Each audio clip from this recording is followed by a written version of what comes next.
اور دوسرے پنجاب میں جو افسوسناک ہو رہا ہے اس وقت کہ پورا پنجاب جو ہے نا وہ پانی ہے، اور حکومت مکمل طور پر ناکام ہے ریلیف کاموں میں، بلکہ اس میں شہرت زیادہ ہو رہی ہے، اور زیادہ تر یہ انسٹرکشن ہے کہ جب تک بی بی مریم کی فوٹو نہیں ہوگی تو کوئی ریلیف کام نہیں ہوگا، جس نے پورے پنجاب کی جو گورننس ہے اس کو ایکسپوز کر دیا ہے۔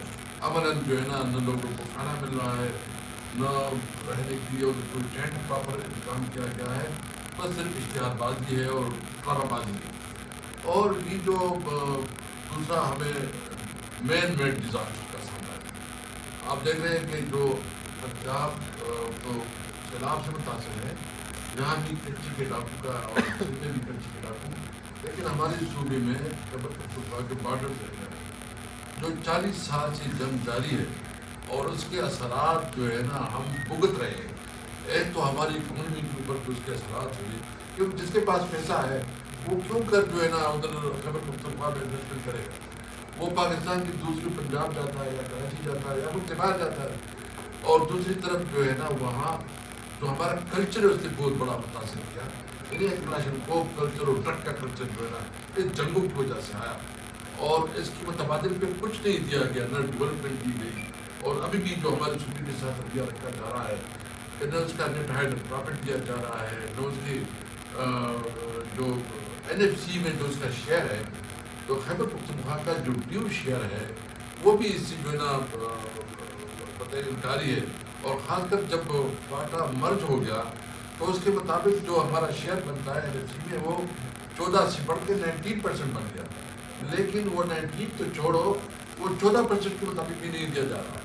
اور سرتاج عزیز جو کمیشن تھا اس میں یہ کمٹمنٹ کی گئی تھی کہ 1000 بلین روپیز جو ہے نا وہ دیں گے 10 سال میں، ابھی تک وہ کمٹمنٹ بھی پوری نہیں ہو رہی، اور ساتھ یہ بھی فیصلہ کیا گیا تھا کہ ہم ہر صوبہ اپنے شیئر کا 3% اور 3% NFC کا کوٹا کی ڈیولپمنٹ میں خرچ کرے گا، وہ بھی نہیں ہو رہا۔ البتہ کیا ہو رہا ہے، وہاں نئے اثر سے آپریشن ہو رہے ہیں، اور وہ آپریشن جو کہ 21 آپریشن آلریڈی جو اب یہ ہمارے علاقے میں ہوئے ہیں، جو آپ میں سے ہمارے علاقے سے اس کو پتہ ہے، کبھی کہتے ہیں کہ دربشم، مطلب پشتوں میں انہوں نے مختلف جو ہے نا نام رکھے، چرد تختے مختلف اس قسم کے نام رکھے ہیں، اور وہ 21 آپریشنز کا رزلٹ یہ ہے کہ اس وقت جتنی بھی ملچیسی ہے وہ بڑی ہے، کم نہیں ہوئی۔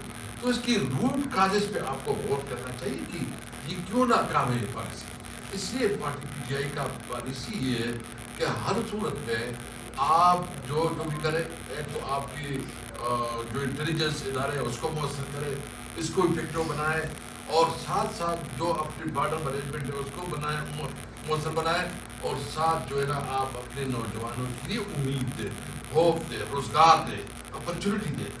تو یہ دو قسم کی ڈیزاسٹر ہے، آپ کے بلوچستان کے بارڈر پہ، خیبر پختونخوا کے بارڈر پہ یہ مین میڈ ڈیزاسٹر ہے، اور یہاں جو ہے نا نیچر ڈیزاسٹر ہے۔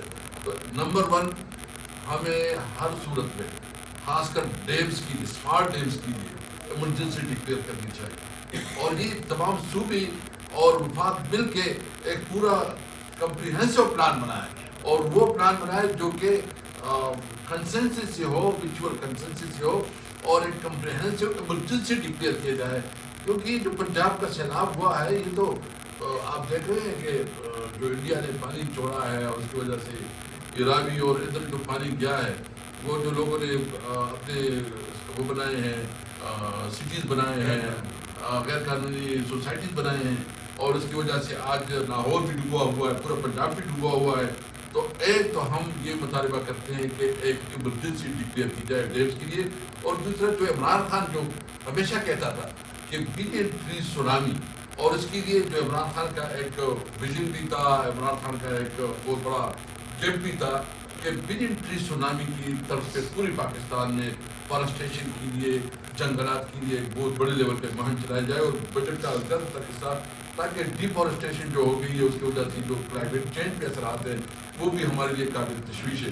میں آخر میں ایک بات کروں گا، جو مری میں میٹنگ ہوئی اور کل رانا ثناء اللہ نے میرے خیال میں کنفرم بھی کر دیا ہے کہ ہاں مطلب یہ فیصلہ ہوا ہے. جو اپنے آپ کو بڑے کہتے ہیں, ہم تو اس کو بڑے نہیں کہتے کیونکہ وہ اس ملک میں ظلم اور فاشزم کی بنیاد ہے. انہوں نے فیصلہ کیا ہماری میں, کبھی لندن میں فیصلہ کرتے ہیں, کبھی بری میں فیصلہ کرتے ہیں کہ سسٹم چلے گا. بھائی کون سا سسٹم چلے گا؟ میں میاں صاحب سے پوچھتا ہوں, میاں صاحب یہ تم جو 3-4 سال پہلے یا 5 سال پہلے تو جو کمپین چلا رہا تھا کہ ووٹ کو عزت دو, تو پوری قوم جاننا چاہتی ہے کہ کیا اس وقت کی قوم کو عزت ہے؟ آپ کے اندر اگر تھوڑی بھی اخلاقی ضرورت ہوتی تو آپ 8 فروری کو ریزائن کر لیتے. آپ کہتے کہ یہ مینڈیٹ میرا نہیں ہے. آپ کو خود اپنے حلقے میں شکست ہوئی ہے, اس کے باوجود جو ہے نا آپ ادھر بیٹھے ہیں اور ظلم اور جبر اور ڈنڈے کے زور سے آپ اپنی حکومت آگے بڑھانا چاہتے ہیں. ہم سمجھتے ہیں کہ آئے تمام جتنی بھی سیاسی پارٹیاں ہیں وہ مل کے بیٹھے سوچے کہ کیا یہ ملک اس ہائیبرڈ نظام کی طرح چلے گا کہ یا اس ملک کو قانون اور آئین کے مطابق چلانا ہوگا. اس لیے ہم نے جب الائنس پہ بھی ایک اعلامیہ ہم نے میں اس پہ یہ پوائنٹ رکھا تھا کہ ہم قومی ایجنڈے پہ بات کرنا چاہتے ہیں. اس ملک کے نظام کو کیسے چلائے, ملک کے ٹرانسپیرنٹ اور شفاف الیکشن کیسے ہوں گے, یہ ملک جو ہے نا آئین و قانون کے مطابق چلے گا یا ملک جو ہے نا اس طرح یہ ہائیبرڈ نظام سے چلے گا.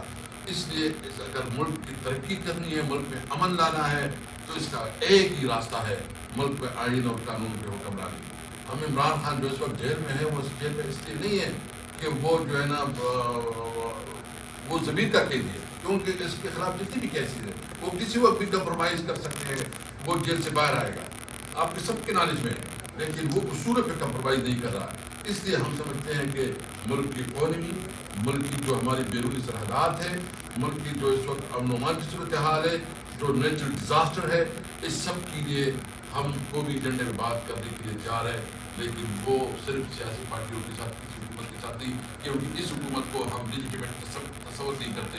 یہ غیر قانونی اور عوام کی بل کے خلاف ہے. پاکستان تحریک انصاف اس ملک کا سب سے بڑی پولیٹیکل پارٹی ہے اور ہم نے مینٹین کیا ہے تو تحریک انصاف. میرے خیال میں آپ ادھر آ جائیں گے, آپ ادھر آ جائیں گے.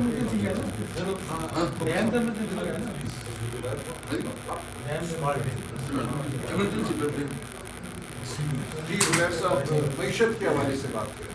بسم اللہ الرحمن الرحیم. تھینک یو ویری مچ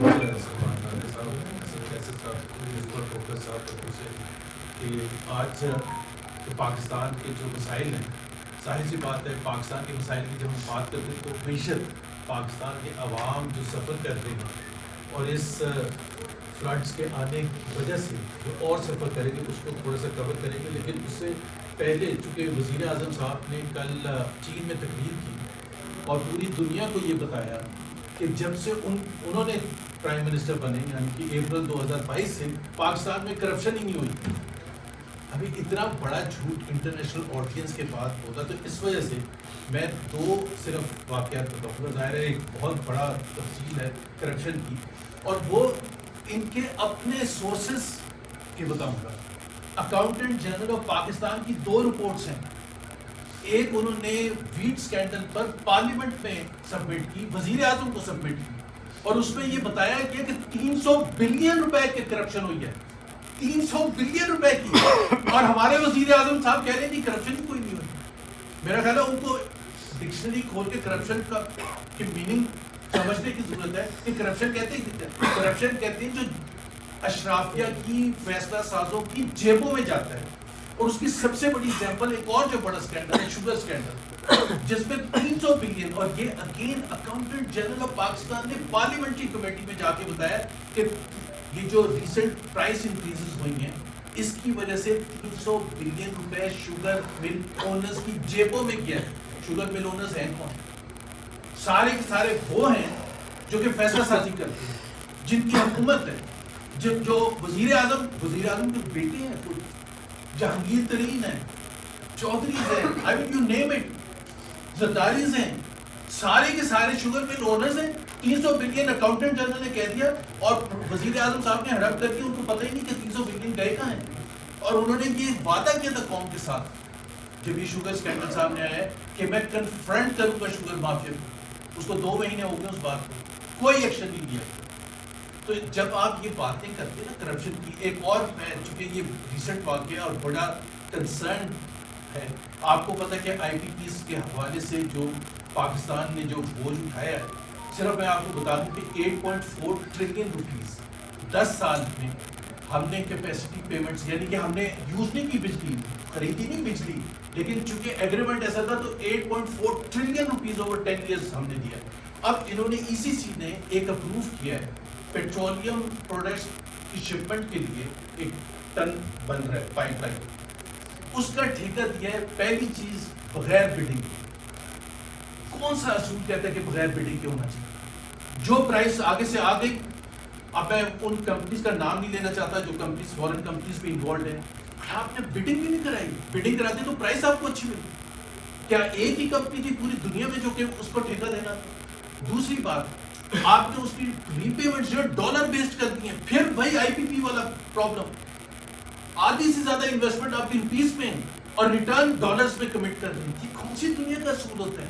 اور پھر کہہ رہے کرپشن نہیں ہے، یہ اسی چیز نے اپروو کر دیا، اب یہ کابینہ میں جانے والا ہے۔ اس وجہ سے ہم کہہ رہے ہیں کہ بھائی اچھا اس پہ بھی وہ کلوز ہے جو کیپیسٹی پیمنٹ والا تھا کہ شپمنٹ ہو یا نہ ہو آپ کو پیمنٹ کرنی ہے۔ ابھی آپ ایک مشکل بحران سے نکلے نہیں ہیں، آپ ایک دوسرے مشکل بحران میں قومیں سیکھتی ہیں کہ بھائی ہم نے جو غلطی کی تھی، ابھی سب کوئی بھی اون نہیں کرتا ہے اس ایگریمنٹ کو کہ جو کیپیسٹی پیمنٹ ہمیں کرنی پڑی۔ Again I am repeating 8.4 trillion, یہاں آپ ایک اور آپ ایگریمنٹ کر دیا آپ نے، ای سی سی نے اپروو بھی کر دیا، economic coordination committee of the cabinet. اب میں اور چوتھا جو ایگزامپل ہے، خود میرے خیال ہے خواجہ آصف کی اگر وہ فلور آف دی ہاؤس میں سن لیتے وزیر اعظم کہ وہ خود اپنے سیالکوٹ کے بارے میں کہہ رہے ہیں کہ کتنی کرپشن ہو رہی ہے، خواجہ آصف کہہ رہے ہیں، ہم نہیں کہہ رہے ہیں۔ تو وزیر اعظم صاحب کو یہ یاد دلانے کی ضرورت ہے this is one of the most corrupt. ہاں چونکہ آپ نے میڈیا کو اتنا کنٹرول کیا ہوا ہے، اس وجہ سے وہ کرپشن کی کہانیاں اس طرح سے نہیں آتی جس طرح سے پہلے آتی تھی۔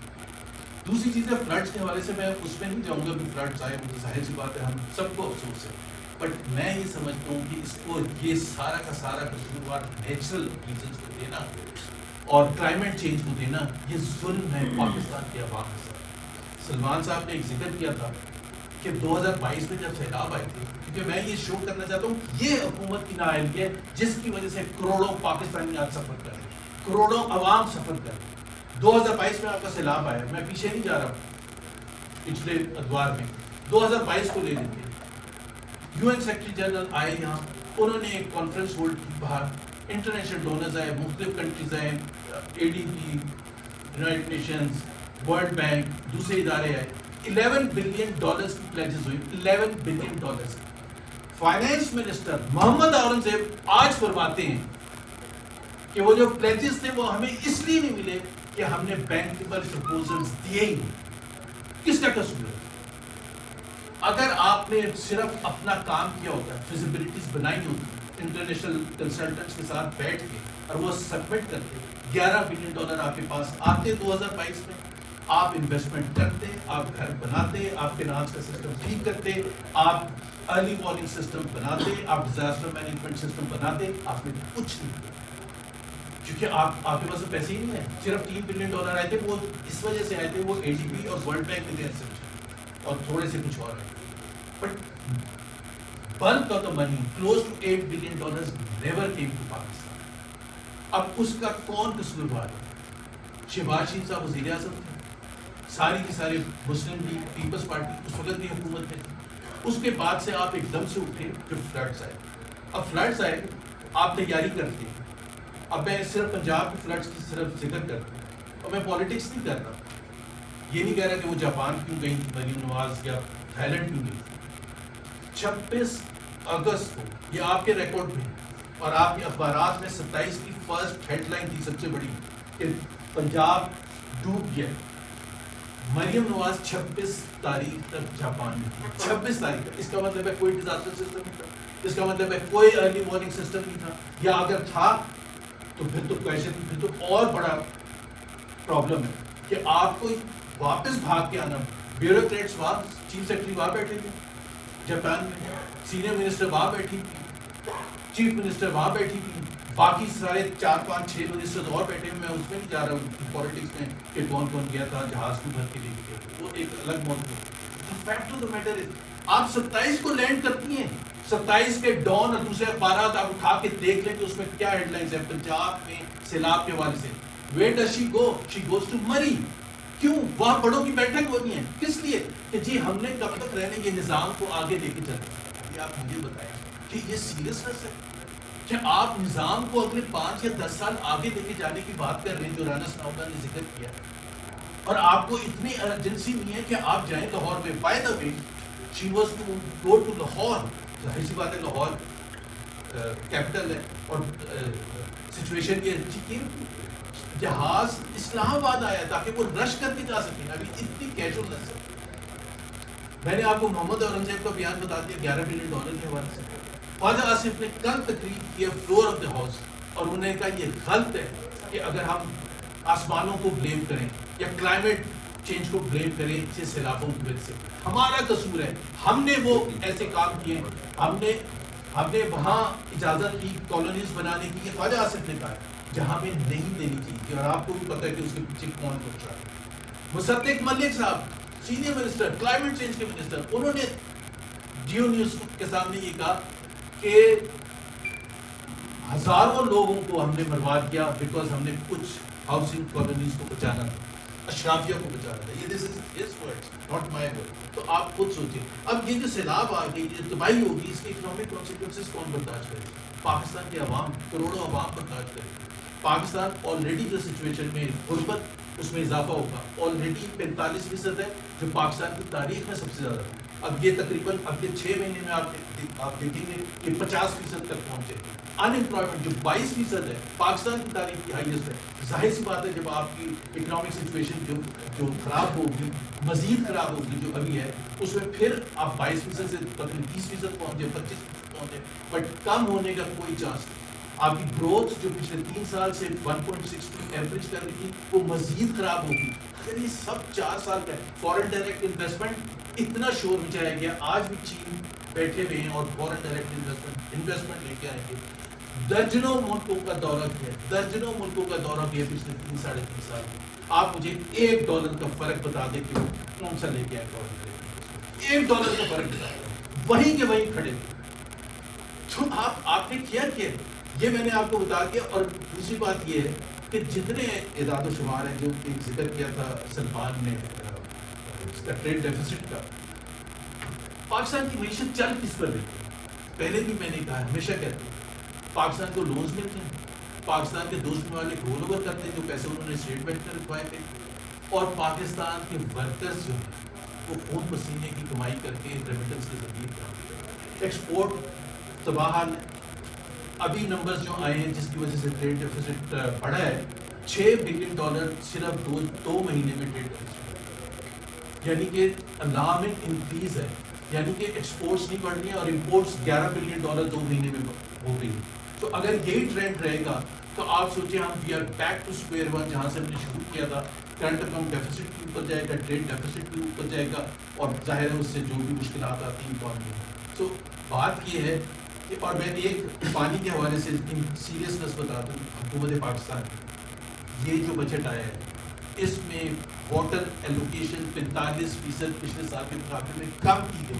ابھی آپ کو پوچھیں کہ بھائی آپ کہتے ہیں کلائمیٹ چینج، آپ کہتے ہیں واٹر ریسورسز، آپ کہتے ہیں کہ ہم نے اس شعبے کو ترجیح دینی ہے، اور آپ نے 45% ایلوکیشن کم کر دی۔ ہر ان کو ایک لمٹ ہوتی ہے آپ کی ترجیحات۔ بڑھائی کہاں ہے؟ ایجوکیشن میں کم کیے، ہیلتھ میں کم کیے، واٹر ایلوکیشن میں کم کیے، ٹوٹل ملا کے 45%۔ بڑھائی کہاں ہے؟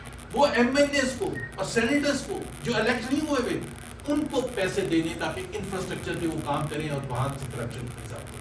ابھی یہ آج کی صورتحال ہے۔ احسن اقبال صاحب is a witness to all of this, اور ان کے سامنے یہ ہو رہا ہے کیونکہ ان کے اوپر بھی پریشر ہے کہ آپ نے پیسے دینے کی، ہم نے کنٹینیوٹی رکھنی ہے، اور کنٹینیوٹی رکھنے کے لیے ہمیں ان کو پیسے دینے، اور جہاں سب سے زیادہ قوم کو ضرورت ہے ادھر آپ نے کاٹنا۔ So economy wise Pakistan is going to inflation کا ذکر کیا تھا سلمان نے۔ ظاہر سی بات ہے ابھی جو صورتحال ہے ایگریکلچر کے حوالے سے، پچھلے سال ایگریکلچر 5 میجر کراپس نیگیٹو ہے، اب جتنی کراپس ہیں، رائس ہے، میز ہے، دوسری کراپس ہے، وہ ساری بیک دیکھیں. تو اب آپ کا ایک تو اس پر آئے گا، پریشر آئے گا کہ آپ کو یہ ساری چیزیں امپورٹ کرنی پڑیں گی اور آپ کا فارن ایکسچینج اس پر لگے گا. اور ڈالر کے حوالے سے میں صرف ایک بات کہنا چاہوں گا، لیٹ مارکیٹ فنکشن انڈیپینڈنٹ. یہ جو زبردستی کنٹرول کر کے رکھا ہوا ڈالر کو، اس کے ویسے ہی نتائج ہوں گے جیسے مشرف نے جب چھوڑا، جیسے جب صاحب دار نے چھوڑا. کیونکہ آپ جب زبردستی کنٹرول کر کے رکھتے ہیں، مارکیٹ سے خرید کے اٹھا کے لے کے آتے ہیں، آپ ٹریک ڈاؤن کرتے ہیں، نارمل پروسیس رن نہیں کرنے دیتے، تو ایک تو آپ کی معیشت سفر کرتی ہے، آپ کی اکانومی سفر کرتی ہے، اور پھر اس کے بعد آپ کو فارن ایکسچینج جب ایک دم سے کھلے گا، مارکیٹ فورسز جب کریں گی، تو پھر آپ کا 300 بھی جائے گا اور وہ جھٹکا آپ برداشت نہیں کر سکتے. بہت شکریہ، بڑی مہربانی. عثمان نواز کھوکر صاحب تحریک تحفظ آئین کے سینئر وائس پریزیڈنٹ، یہ بھی کچھ گفتگو کریں گے. بسم اللہ الرحمن الرحیم. بہت بہت شکریہ. کافی کمپریہنسو گفتگو ہو چکی ہے، اس میں مزید تفصیلات میں اب دوبارہ جانے کی ضرورت نہیں. جو ملک کے حالات ہیں ان سے حضرات بخوبی واقف ہیں. آپ جتنے لوگ یہاں پر موجود ہیں، میڈیا سے آپ کا تعلق ہے، آپ خود اس بات کے گواہ ہیں کہ اس وقت ملک میں فریڈم آف ایکسپریشن کا کیا حال ہے اور آپ کی اپنی کمیونٹی کس کرب سے گزر رہی ہے اور کس جبر کا سامنا کر رہی ہے. ایز وی اسپیک آج متعدد پاکستان کے نامور اینکرز آج وہ انہیں شوز سے ہٹا دیا گیا ہے، چینلوں سے ہٹا دیا گیا ہے، ان کی آواز بند کر دی گئی ہے. آج سے صرف ہفتہ ڈیڑھ ہفتہ قبل ایک صحافی ان کو اریسٹ کیا گیا میڈیا ٹاؤن سے، ان کی رہائش گاہ سے، صرف اس پاداش میں کہ انہوں نے ایک ٹویٹ کی. اور جب ان کی اریسٹ کی خبر سنی تو میں ان کے ٹویٹر اکاؤنٹ پہ گیا اور میں نے وہ ٹویٹ دیکھی تو کوئی ایسی قابل اعتراض بات نہیں تھی کہ جس کی وجہ سے ان کو اریسٹ کیا جائے. اور یہ facts and figures on record باتیں ہیں کہ اس وقت صرف اس سال کے جتنے مہینے گزرے ہیں، ان پچھلے 7 مہینوں میں جب سے پیکا قانون آیا ہے، ان 7 مہینوں میں 99 صحافی حضرات ان کو نوٹسز جا چکے ہیں پیکا قوانین کے تحت. تو یہ تو اس ملک میں فسطائیت کی حالت ہے، جبر کی حالت ہے. تو اس ماحول میں آپ، میں، سیاسی کارکن کس طرف دیکھ سکتے ہیں، کس طرف ہمیں دیکھنا چاہیے؟ امید رکھنی چاہیے کہ ہمیں کہیں سے کوئی انصاف ملے گا، وہ ہے عدلیہ کا ادارہ. اور انفارچونیٹلی جہاں پر یہ حالات ہو جائیں کہ سپریم کورٹ کے ججز، ہائی کورٹ کے ججز باہر آ کر کہہ رہے ہو کہ عدلیہ آزاد نہیں ہے، تو وہاں پر آپ اور میں انصاف کے لیے پھر کہاں جائیں؟ جسٹس اطہر منیلا صاحب کی جو گفتگو ہے وہ آپ سب حضرات نے سنی. انہوں نے کہا اس ملک میں عدلیہ آزاد نہیں ہے. کل جو خطوط سامنے آئے جسٹس بابر ستار صاحب کے اور جسٹس اعجاز اسحاق صاحب کے اسلام آباد ہائی کورٹ میں، اس میں انہوں نے کیا کہا؟